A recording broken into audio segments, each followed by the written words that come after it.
Are you ready for Jesus to show up in your life? You never know when that day is going to happen. In John chapter 9, we have the story of a blind man. He was blind since birth. He never thought he would probably see until Jesus showed up and healed him, put mud on his eyes, told him to wash in the pool of Siloam, and when he obeyed, he was healed. Let's look at some lessons that we can take from John chapter 9 that we may be able to apply to our own life.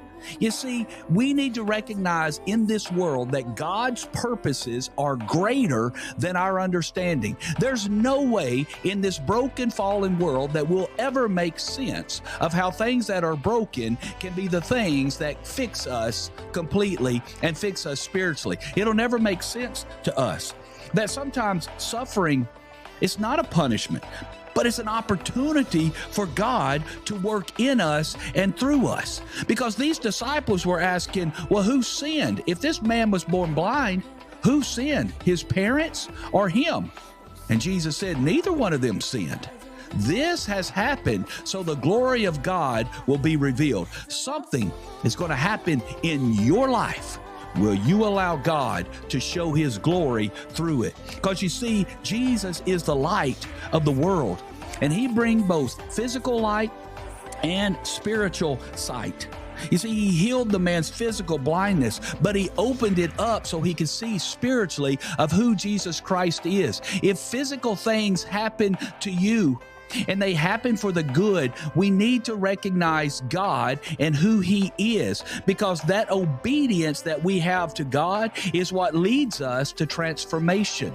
Because in John 9 verse 7 it says, so he went and he washed and he came back seeing.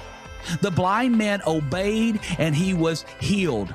But you have to recognize now that you should expect opposition when you follow Jesus. Your spouse may not understand the change that's taking place in your life. She may not understand why you want to take your children to church now. She may not understand why you make the decisions that you do concerning your job and your recreational activities. Your coworkers won't understand possibly why you're not going and hanging out with them anymore, and you don't use the words that you used to use, and you don't go to the places where they used to go. Are you better than them now? That's what they're going to call you on. Why? Are you too good for us now? You goody two-shoes? You see, you're going to get some opposition, just like the Pharisees brought opposition to this blind man. But it doesn't matter. This blind man could now see, because true sight is spiritual and not physical.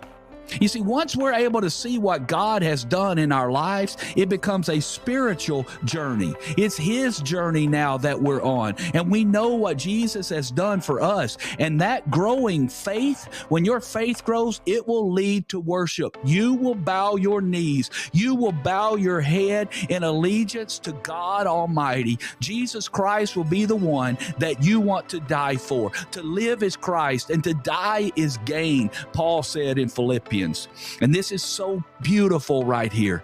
Jesus seeks those who are cast out. Jesus is seeking you right now. You may feel cast out. You may feel rejected. When the world rejects us, Jesus welcomes us.